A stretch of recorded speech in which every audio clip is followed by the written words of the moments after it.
Assalamualaikum warahmatullahi wabarakatuh.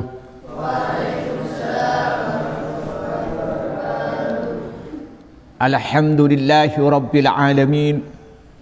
Wassalatu wassalamu ala asrafil anbiya'il mursalin, amma ba'du. Para santri yang saya hormati, pertama kita bersyukur kepada Allah Subhanahu wa taala. Kedua kalinya rahmat dan salam semua dicurahkan pada Nabi Muhammad sallallahu alaihi wasallam. Para santri yang saya hormati, kita akan membahas kitab Mafahim Yajibu an Tusahhaha yang dikarang oleh Sayyid Muhammad Al-Maliki Al-Hasani. Pada pembahasan ini adalah bab akidah yang memperingati atau memberikan warning jangan mudah mengkafirkan orang lain. Dengan pembahasan tidak boleh seseorang itu membahas masalah mengkafirkan atau mengislamkan seorang berdasarkan praduga, tidak berdasarkan dalil. Pada pertemuan yang lalu sudah kita membahas tentang larangan kita mengkafirkan orang lain. Dan seorang tidak bisa dihukumin kafir kecuali terang-terangan dia mengingkari masalah-masalah agama yang diketahui dengan jelas dan diketahui dengan mudah, bidarurah. Dan juga tidak boleh menghukumin kafir seorang kecuali untuk menghukumi masalah-masalah yang mutawatir dalam masalah agama Islam. Nah, kemudian menghukumin seorang itu kafir itu tidak boleh kecuali oleh orang yang memang ahli dalam bidang ilmu agama, yang menguasai masalah sumber-sumber hukum syariat. Nah, maka kali ini kita akan membahas tentang kenapa tidak boleh orang itu mudah masuk pada pembahasan masalah ini. Di sini akan disambung dengan dua baris yang sudah disampaikan kemarin supaya pembahasan nyambung. Walaupun kemarin sudah dibahas supaya nyambung. Wala yasihu, dan tidak sah apa suduruhu datangnya at-takfir, yakni mengkafirkan orang lain, illa kecuali mimman dari orang urfa yang diketahui siapa orang binuri syariati dengan cahaya syariat, mengetahui mimman arfa dari orang arfa yang mengetahui orang binuri syariat dengan cahaya syariat, mengetahui madakhilal kufri pada pintu-pintu masuknya kekafiran, wa makharijahu dan pintu-pintu keluarnya kafiran, wal hududah dan batas-batas, al fasilatah yang memisahkan bainal kufri antara kafir wal imani dan iman fi hukmi syariati dalam hukum syariat al-gharra yang cemerlang. Jadi katanya Sayyid Muhammad Al-Maliki Al-Hasani di sini menjelaskan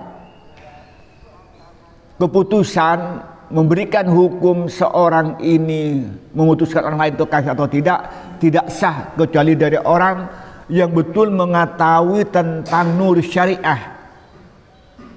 Artinya orang yang menguasai ilmu syariat dengan mendalam, baik dari sisi Al-Quran, baik dari sisi hadis atau dari ijma'.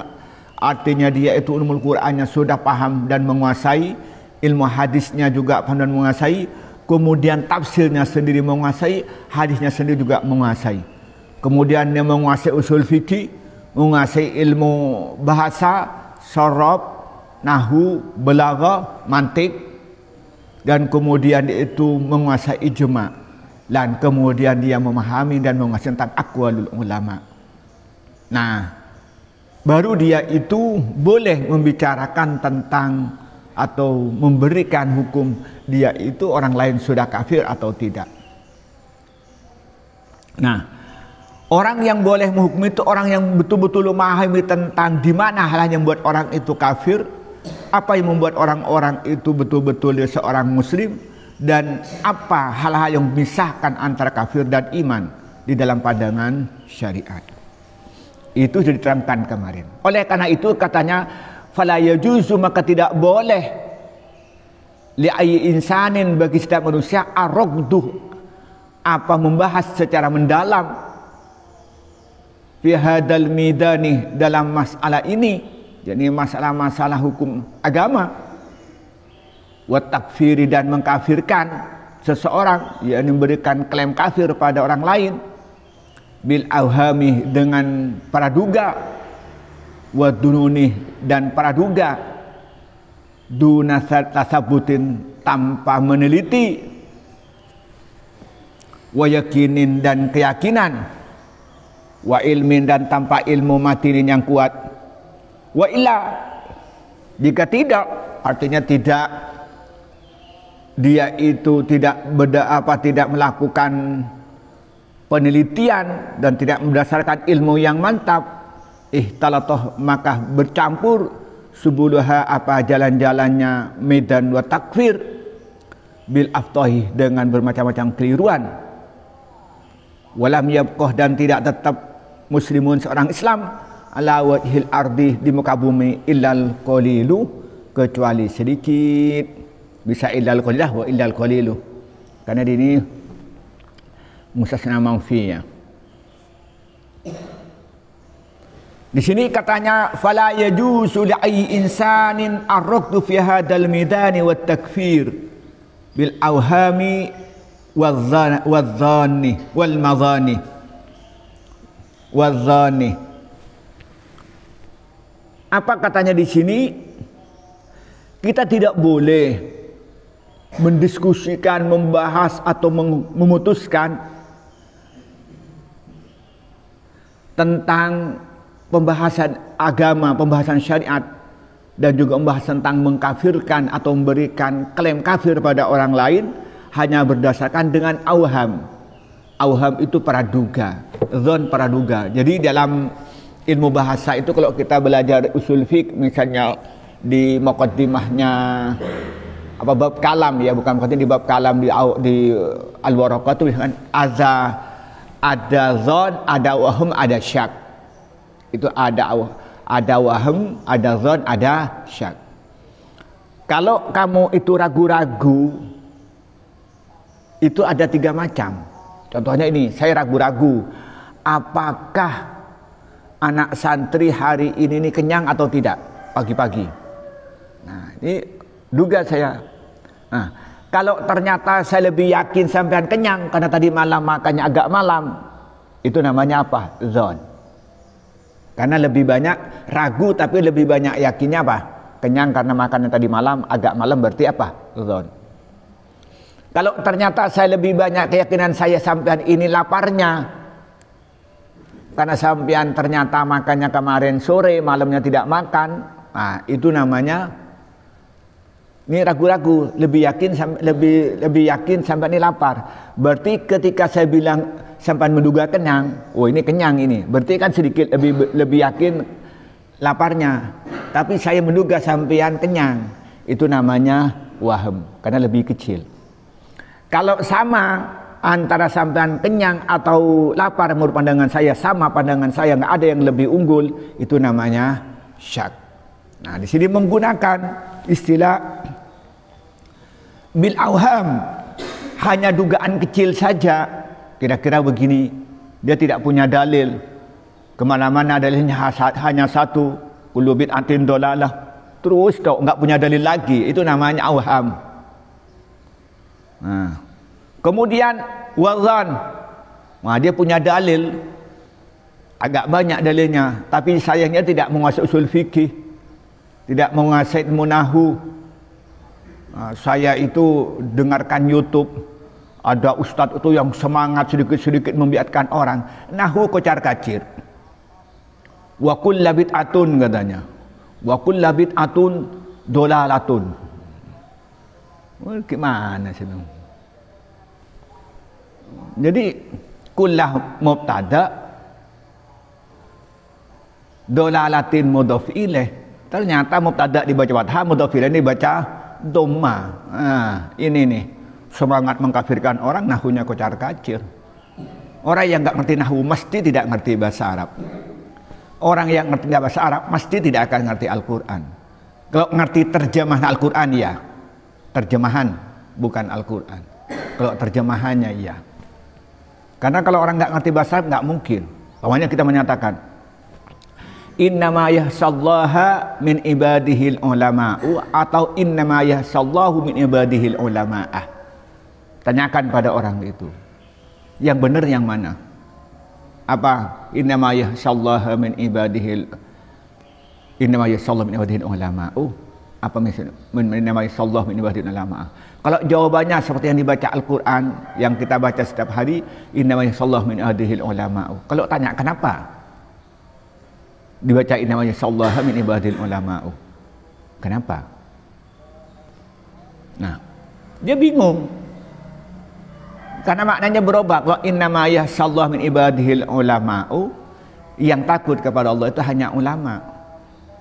Karena Allah itu menjadi maf'ul. Tapi kalau innama yahsallahu min ibadihil ulama'ah, jadi Allah hanya takut kepada ulama.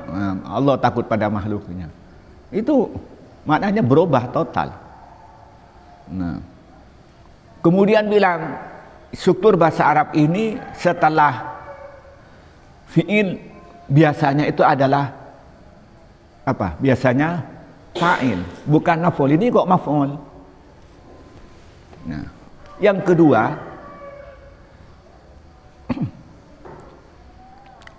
ini min ibadihi, itu minta apa minnya? Apa min bayaniyah? Apa min tab'id? Atau min bidayah? Itu bingung dia tanyakan. Nah, bingung karena nggak tahu nahu. Terjemahannya bisa, terjemahan dari ini keluarkan di di Quran Word atau di Google. Tapi gimana maksudnya? Kenapa ini? Gimana? Nah, masih harus tahu bahasa Arab. Nah, maka di sini kalau orang yang sudah mengkafirkan orang, dirinya tidak tahu bahasa Arab, hanya tahu terjemahan, itu namanya zon. Walaupun dia punya dalil, tapi dalilnya tidak akan detail. Seperti kemarin saya dikirimin oleh orang tentang kurban. Di situ ada hadis menyatakan kalau sudah punya binatang korban yang sudah beli dan disiapkan untuk korban, maka tidak boleh dipotong rambut dan kukunya. Itu bunyinya hadisnya. Lalu diterjemahkan oleh dia yang disebarkan kemana-mana. Kalau ada orang yang mau korban, sudah beli binatang, dirinya tidak boleh cukur rambut dan tidak boleh potong kuku. Kesalbut lepasan itu kan. Yang kenapa? Karena dia itu namanya zon. Maka di sini katanya kita tidak boleh membahas, mendiskusikan, menghukumi ar-raqdu dalam masalah membahas ilmu agama dan juga terutama membahas tentang mengkafirkan, mengklaim kafiran itu hanya berdasarkan awham, dugaan kecil atau zon, dugaan yang keras. Duna tasabbutin, tanpa dia itu meneliti lebih dulu, diteliti.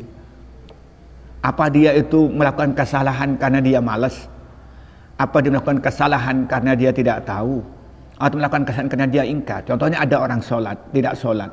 Dia tidak sholat itu apa karena dia itu malas? Itu apa karena dia tidak tahu hukumnya tentang sholat? Atau dia hatinya menentang sholat itu tidak wajib? Kan begitu, Fib. Afib, bagaimana hukumnya sholat, Fib? Gak usah dipegang lehernya. Kenapa lehernya dipegang? Sampingnya juga sampai ini.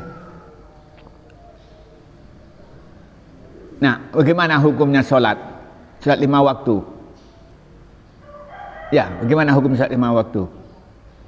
Bocok tedung. Nah, ayo berdiri, 3 berdiri. Berdiri. Nah, jadi di sini ini dijelaskan di sini. Kita tidak boleh mengkafirkan seorang hanya karena dugaan tanpa harus meneliti lebih dulu. Dan atau tanpa ilmu. Dan tanpa keyakinan yang mantap. Jadi kalau yakin sudah berdasarkan dalil dan beberapa aspek dan juga berdasarkan ilmu yang kokoh. Tidak boleh kita hanya mengkafirkan orang dengan dugaan tanpa dukung dengan penelitian yang mendalam dan keyakinan yang mantap dan ilmu yang kuat. Itu harus. Nah, katanya wa illa Ihtalatah subulaha bil abtah. Kalau ternyata tanpa melalui peneliti, maka kita akan menimbulkan kesalahan-kesalahan besar, menimbulkan keliruan-keliruan besar, dan dengan mudah orang yang banyak dikafirkan. Kalau itu terjadi, maka di muka bumi tidak ada orang yang Islam menurut versi dia kecuali sedikit. Di menurut versi dia yang suka-suka mengkafirkan orang itu hanya golongnya dia sendiri yang muslim. Di dunia nggak ada orang yang kafir, yang muslim, karena dianggap orang semuanya sesat, semuanya penduduk neraka. Hanya dia penduduk surga. Hanya kesepian di surga, nggak ada temannya. Nah, itu yang terjadi. Nah, jadi kalau kita ini mudah mengkafirkan orang tanpa diteliti lebih dulu, tanpa berdasarkan argumen-argumen yang meyakinkan, tanpa dasar ilmu yang kuat, maka akibatnya mudah melakukan kesalahan-kesalahan dan mudah mengkafirkan orang lain, sehingga pandangan dia nanti itu di muka bumi tidak ada orang Islam ini kecuali sedikit, karena Islam menurut versi dia dan menurut dia adalah golongan dia. Dan orang yang suka kayak itu biasanya jumlahnya tidak banyak. Tapi di zaman sekarang, terutama ini di zaman revolusi industri 4.0, yakni revolusi industri 4.0, atau sekarang sudah masukin 5.0, ini dengan mudah mereka itu bicara. Jadi walaupun jumlah sedikit, karena dia menguasai medsos kayak banyak. Sementara orang-orang yang alim, yang pintar tidak banyak menggunakan medsos, maka kesannya dia itu banyak padahal tidak banyak. Kama seperti sesuatu lajus tidak benar, tidak boleh at-takfiru mengkafirkan, birtikabil ma'asi dengan mengerjakan maksiat, ma'al imani serta iman, wal ikrar dan mengakui, bisyahadataini dengan dua kalimat syahadat. Wa fil hadis, yang dalam sebuah hadis, an Abi Hurairah radhiyallahu anhu qala, bersabda siapa Rasulullah sallallahu alaihi wasallam, salasun, adapun tiga, itu min aslil imani, dari pokok iman. Satu, al-kafu, yaitu menahan diri, aman dari orang qala, yang membaca orang la ilaha illallah, la ilaha illallah Muhammadur Rasulullah. La tukafiruhu, tidak boleh mengkafirkan engkau kepada orang yang baca la ilaha illallah bidzambin, dengan dosa, disebabkan melakukan dosa, wala tuhrijuhu, dan tidak mengeluarkan engkau anil Islam bil amalih, dengan perbuatan maksiat, wal jihadu, dan dua jihad, madin, berlaku jihad, mundu ba'athani, sejak memerintah nih kepadaku, sejak mengutus nih kepadaku Allah, siapa Allah, illa ayyuqatilah, hingga memerangi siapa akhir umatku, ad-dajjalah, pada dajjal. La yubtilu, tidak bisa membatalkan hu, kepada jihad, juru jairin, kezalimannya orang pemimpin yang zalim, wala adlu adilin, dan tidak juga dapat menghilangkan syariat jihad, adilnya imam yang adil. Wal imanuh, dan nomor tiga, iman bil aqdarih, dengan beberapa qadar. Raja meriwayatkan pada Abu Daud, siapa Imam Abu Daud. Yuk duduk. Kemudian katanya, kama la yajuzu takfiru birtikabil ma'asi mal iman wal iqrar bi syahadataini. Sama halnya kita tidak boleh mengkafirkan seseorang yang dimana orang itu baca syahadat namun dia melakukan perbuatan maksiat. Jadi kita tidak boleh mengkafirkan orang yang sudah membaca syahadat dan menyatakan beriman dengan rukun iman yang 6 dan dia yakin dengan rukun Islam yang 5. Itu tidak boleh kita menghukumi dia kafir walaupun mengerjakan dosa kecil maupun dosa besar. Tidak boleh. Lalu bagaimana dengan sabda Nabi menyatakan la yazni zani hina yazni wa huwa mu'minun, La yusyriku syariku hina yusyriku wa huwa mu'min. Itu artinya orang itu tidak akan mencuri selama itu imannya itu sempurna. Jadi kalau dia sempurna imannya dia tentang hari kiamat, tentang hari pembalasan, tidak akan melakukan. Sama dengan anak perempuan di sini, nggak mungkin suka ganggu temannya, tidak mungkin suka mengintimidasi temannya. Kalau dia yakin bahwa nanti ada hari pembalasan dan dia yakin bahwa Allah mengetahui amal perbuatannya. Gitu. Nah, jadi di sini katanya kita tidak boleh mengkafirkan seorang yang mengakui iman kepada rukun iman yang 6, mengakui iman pada rukun Islam yang 5, kemudian membaca 2 kalimat syahadat dengan meyakini isinya, tidak boleh kita dia dibilang kafir. Dari mana kita tahu? Berdasarkan hadis yang datangnya dari sahabat Anas bin Malik, Rasulullah bersabda, salasun min asul iman, ada 3 hal merupakan dasar daripada iman. Yang pertama katanya al-kafu amman qala la ilaha illallah la tukaffiruhu bi dzambin wa la tuhju anil islam bil amal.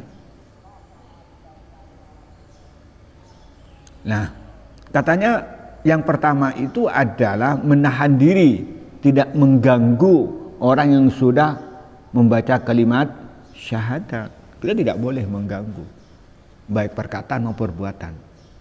Maka engkau tidak boleh mengkafirkan orang yang sudah baca la ilaha illallah disebabkan dosa yang dia lakukan, dan tidak boleh menyatakan engkau itu bahwa dia keluar dari Islam disebabkan maksiat yang dilakukan. Tidak boleh. Itu hadisnya sahih, buatkan Imam Abu Dawud. Jadi kita tidak boleh mengkafirkan orang yang sudah membaca 2 kalimat syahadat, dia yakin dengan 2 kalimat syahadat, dia yakin dengan rukun Islam, rukun iman yang 6, dan yakin dengan rukun iman yang Islam. Itu tidak boleh dikafirkan. Dan tidak boleh menyatakan dia keluar dari Islam. Walaupun dia melakukan perbuatan maksiat, baik itu dosa kecil maupun dosa besar. Selama dia melakukan dosa itu bukan karena mengingkari, tapi karena dia memang jahat, namanya dia itu mukul orang, bukan meyakin bahwa mukul itu halal. Sama dengan mencuri, selama dia yakin bahwa mencuri itu haram tapi tetap mencuri, itu masih Islam. Kecuali dia meyakin bahwa mencuri itu halal, itu namanya halal haramat, baru yukhrijun anil millah. Kemudian yang kedua apa katanya? Wal jihadu matin mundu ba'asani Allah ila ayyuqatila akhiru ummati dajjalah la yubtiluhu jur jairin wala adlu adilin. Kemudian jihad ini dengan artian berjuang meninggikan agama Allah dengan segala bentuknya, mulai dari ngaji kitab, ngajar kitab, mulai mendirikan organisasi, mengembangkan organisasi, mendirikan partai dan sebagainya, itu yang tujuannya meninggikan agama Allah itu, maka itu terus berlangsung sejak Nabi Muhammad diutus sampai akhir nanti hari kiamat, sampai orang umat Islam yang terakhir itu memerangin Dajjal. Dan jihad itu tidak akan bisa dihilangkan oleh pimpinan yang ketepatan dia zalim atau pimpinan yang ketepatan adil. Itu berjalan sepanjang masa. Selama itu ada kezaliman, disitulah harus ada jihad. Tapi bukan berarti jihad harus perang seperti yang dipahami oleh orang. Jihad itu artinya meninggikan agama Allah. Ya, dibangun nih. Sampai kapan itu kita harus berjuang? Berdiri. Sampai kapan harus berjuang? Ya, orang Islam harus berjuang sampai.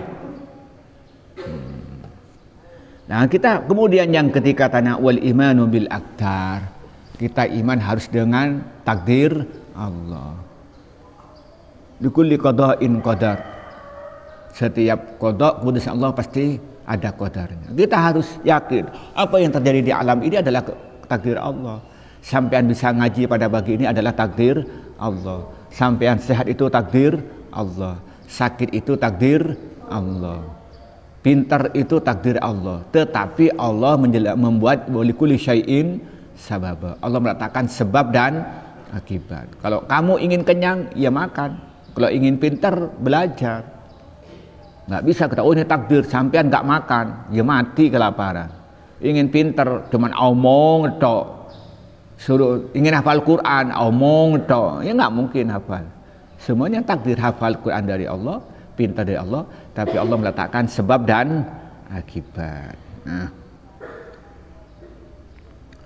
Wa kana ada sahabat Imam Haramain yaqulu, berkata Imam Haramain, katanya laukil lana, apabila dikatakan kepada kita fassalu, hendak menjelaskan secara terperinci engkau pada suatu yang tadi yang menuntut apa suatu at-takfirah, pada mengkafirkan, minal ibarat, tidak berupa ibarat, mimma la yaqtadi, mimma, dan dari satu yang tidak menuntut menjadi takfir, mengkafirkan.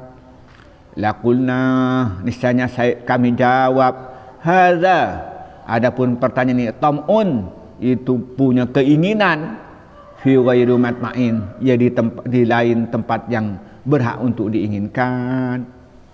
Fa inna hadza, maka sungguhnya hal ini persoalan pembahasan terperinci tentang mengkafirkan dan tidak, itu ba'idul mudraki, itu jauh untuk diketahuinya, wa'arul maslaki, dan sulit perjalanannya. Yustamadu, diambil apa ma yaqtadi takfira ila akhirih min usuli tauhid, dari pokok-pokok tauhid. Waman, adapun orang lam yuhid, yang tidak menguasai ilmunya, tidak mendalam, tidak meliputi, min nihayatil haqaiq, dengan puncak-puncak hakikat masalah agama, lam yatahassal, maka dia tidak mendapatkan siapa orang min dalail takfir, dalil mengkafirkan, alal wasaiki, dengan kokoh. Jadi kalau ada orang yang bertanya, wakal Imam Haramain yaqul, Imam Haramain berkata, kalau bertanya kata laukilana fassalu atau fassilu tafsilan, ya fassilu bukan fassalu, fassilu fi'il amar, fassilu, hendaknya kalian tumbas secara terperinci tentang apa yang menuntut membuat itu orang mengkafirkan pada orang, dan apa yang tidak mengkafirkan, dengan bahasa yang ringkas. Jadi aku minta mohon dijelaskan secara ringkas tentang apa-apa yang membuat orang itu menjadikan kafir, dan apa-apa yang membuat orang itu tidak menjadikan kafir. Kalau ada bertanya kayak itu, kamu bertanya sesuatu yang tidak mungkin itu terjadi. Kamu menginginkan sesuatu yang sulit. Kenapa? Karena pengetahuan itu sangat jauh pembahasannya. Tidak sederhana itu. Ba'idul mudraki, panjang, jauh untuk diketahui, dan sulit untuk mencapai hal itu.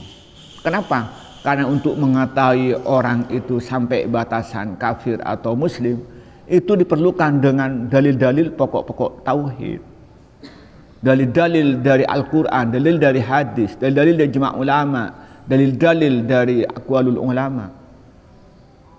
Maka orang yang katanya, orang yang ilmunya tidak mendalam, wa man lam yuhid bi nihayatil haq lam yatahassal min dalail takfiri ala wasa'i.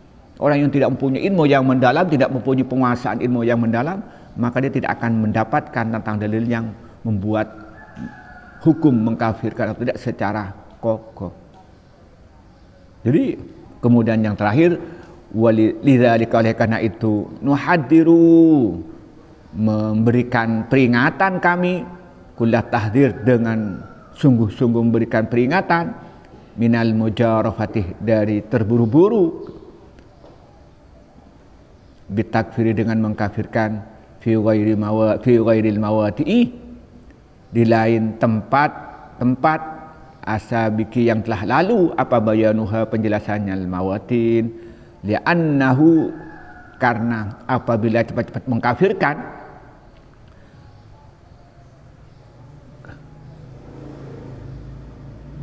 jiddu khatirin, itu sangat mengkhawatirkan. Wallah, adapun Allah al-hadi, ikut zat yang beri petunjuk, ila sawa'is sabil, pada jalan yang lurus, wa ilaih, dan pada Allah al-masiruh, itu berjalan menuju kebaikan. Jadi katanya, maka karena itu saya memberikan peringatan, saya memberikan wanti-wanti, memberikan warning dengan sungguh-sungguh. Maka jangan gampang-gampang mengkafirkan orang lain selain hal-hal yang sudah saya jelaskan yang memang menyebabkan dia kafir. Seperti dia itu mengingkari masalah-masalah agama yang sudah terang benderang, yang diketahui dengan darurat, diketahui dengan pasti, atau dia mengingkari dengan masalah-masalah agama yang sudah mutawatir. Karena kalau dia mudah mengkafirkan orang lain itu menimbulkan bahaya yang sangat besar, menimbulkan krisis yang sangat besar, dan itu berbahaya. Seperti katanya tadi itu, bisa jadi nanti di dunia ini tidak ada orang Islam kecuali sedikit. Kalau bahasa lain hanya golongan dia yang sesuai dengan pemahamannya. Kadang-kadang sama golongannya dia saling mengkafirkan, saling menyalahkan. Karena dalam firqah yang suka mengkafirkan itu terjadi firqah-firqah lagi. Dalam firqah terjadi firqah lagi.